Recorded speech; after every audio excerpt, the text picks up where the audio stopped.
माझं नाव फारुक अहमद। मी वंचित बहुजन आघाडीचा महाराष्ट्राचा प्रवक्ता आहे तथा स्टार कॅम्पेनर आहे।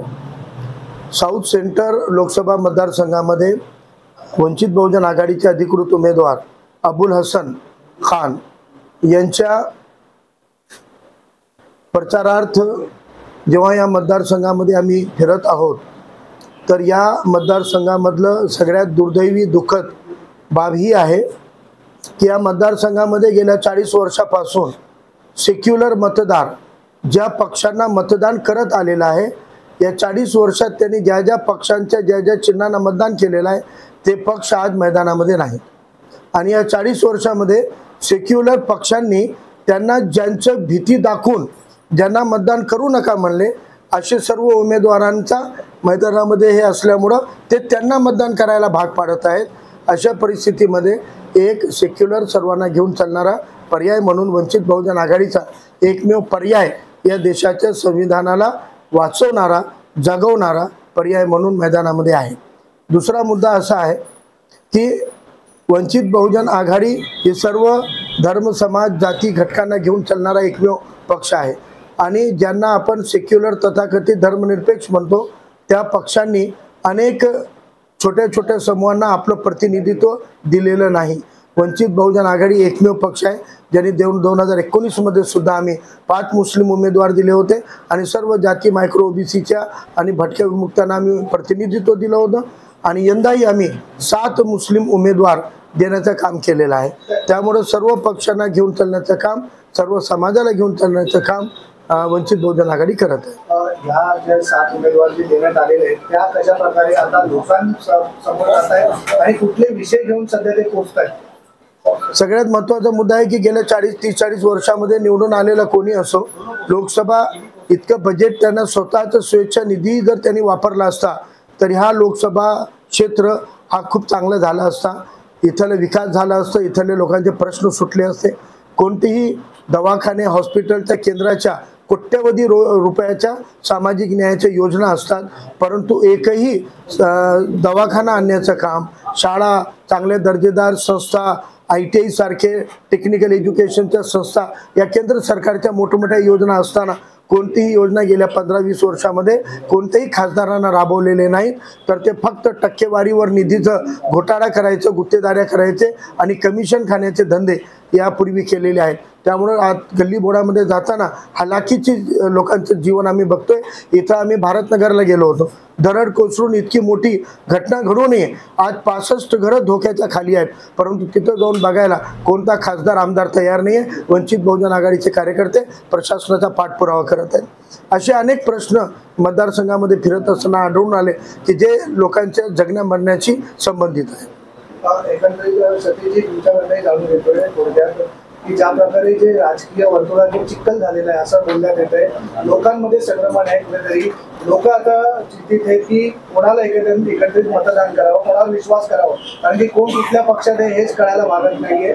तर आताचं राजकीय जे आता सध्या परिस्थिती आहे ती वेगळी आहे, काय सांगणार? बघा की काही दिवसांपासून काही महिन्यांपासून आपण जे राजकीय वर्तुळामध्ये झालेली घडामोड पाहत आहे, उलथापालट झालेली ती पाहत आहोत आणि त्यातूनच जे मतदार आहेत, जी जनता यांना आजपर्यंत निवडून देत आहे ती जनतेला या लोकांनी स्वतः संभ्रमामध्ये टाकलेला आहे। कारण आज कोणीही स्वतः समाजासाठी किंवा जनतेसाठी एका पक्षातून दुसऱ्या पक्षामध्ये जात नाही, ते स्वतःचं घर वाचवण्यासाठी जात आहेत, ईडीपासून संरक्षण करण्यासाठी जात आहेत आणि लोकांना असं सांगतायत की आम्ही समाजासाठी जात आहोत। अशा सगळ्या गोष्टीतून लोक आणि मतदार हे संभ्रमात आहेत। त्याच्यामुळे आपण जर लोकांची जर बाईट घेतली किंवा लोकांना जर विचारलं प्रामाणिकपणे मीडियाने तर लोक तिसरा पर्याय शोधत आहे आणि वंचित बहुजन आघाडी तिसरा पर्याय हा भक्कमपणे म्हणून उभी राहते। विकासाचं दुसरं नाव मोदी गॅरंटी असं सांगण्यात आलेलं आहे। लोकांच्या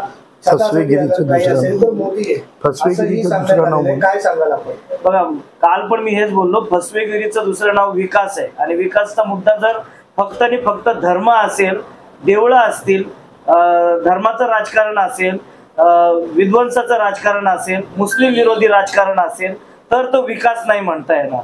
विकास कशाला म्हणता येईल? यांनी जर यांच्या 10 वर्षाच्या कालावधीत मोठे कॉलेजेस ओपन केले असतील, शासकीय यंत्रणा उभ्या केल्या असतील, किंवा मेडिकल कॉलेजेस किंवा हॉस्पिटल्स उभे केले असतील, याला आपण विकास म्हणू शकतो. एम्प्लॉयमेंट जनरेट केला असेल तर आपण विकास म्हणू शकतो.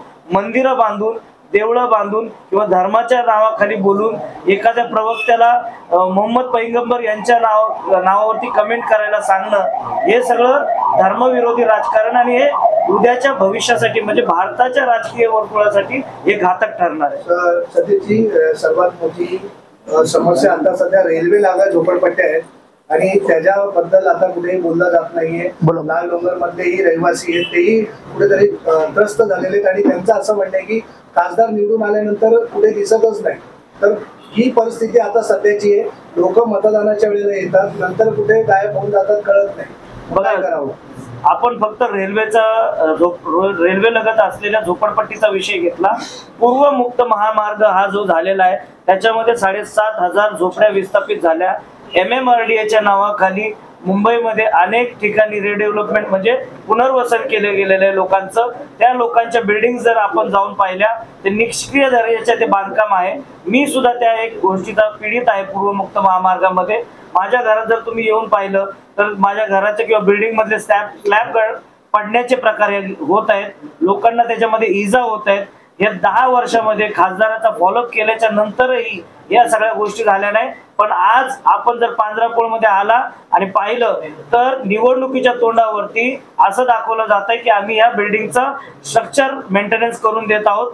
पण MMRDA कडे पाठपुरावा केल्याच्या नंतर कोणत्याही पद्धतीचा फंड तिथे आलेला नाहीये. म्हणजे खिशातून किंवा कुठून तरी बिल्डर कडून आणून हे सगळं आचारसंहितेचा भंग करून लोकांचं मतदान मिळवण्यासाठी या सगळ्या गोष्टी करत आहेत. मला असं वाटतं की मीडियाच्या माध्यमातून आपण हा आवाज उठवायला पाहिजे की मुंबईमध्ये सगळीकडे डेव्हलपमेंटच्या नावाखाली अख्खी मुंबई खोदून ठेवलेली आहे. गरिबांना तिथून विस्थापित केलं जात आहे. आपण मीडियाने हा आवाज उठवला पाहिजे. हा जर विकास असेल, गरिबांचं जर मरण करायचं असेल, गरिबांचं विस्थापित करून त्यांचं मरण करायचं असेल, ह्याचं नाव जर विकास असेल तर आपण हे कुठेतरी आवाज वाढून थांबवायला पाहिजे. बदल घडेल का? हे सगळी गाथा तुमच्याकडूनच ऐकायला मिळते. तुम्ही जेवढे प्रश्न मांडलेले आहेत म्हणजे पत्रकारांना माहीत आहे की इथं समस्या काय आहेत, पण निवडून आलेल्या आमदार खासदारांना माहीत नाही आहे.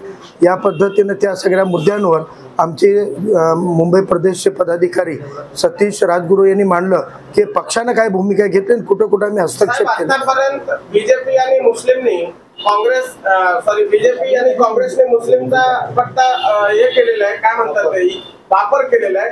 आणि सीट आहे वंचित बहुजन आघाडीने सर्वात जास्त दिलेला आहे मुस्लिमला, काय सांगणार? हे गेल्या 40 वर्षाच्या राजकारणाची मी सुरुवातच केलेली आहे की मुस्लिम समाजाला भीती घालून सेक्युलरिझमच्या नावानं मत घेणारे पक्ष आज मैदानात कुठत नाही. आणि त्यांनी 40 वर्षामध्ये मुसलमानांचं प्रतिनिधित्व सामाजिक आर्थिक स्तरावर मागासले, पण या पलीकडे काही दिलं नाही हे त्यांच्याच रिपोर्टमध्ये आलेलं आहे. त्यामुळं गेल्या 25 वर्षामध्ये महाराष्ट्रातून एकही मुस्लिम प्रतिनिधी काँग्रेस NCP निवडून आणू शकेल नव्हती. ती निवडून आणण्याचं काम आदरणीय प्रकाश आंबेडकर साहेबांनी 19मध्ये जे औरंगाबादमधून केलेलं होतं, तोच प्रयोग साऊथ सेंट्रलमधून यंदा आम्ही 100% मुस्लिम खासदार साऊथ सेंट्रलच्या निवडून आणणार आहोत आणि त्यासाठी पूर्ण सक्षम पद्धतीनं तयारी आमची सुरू आहे.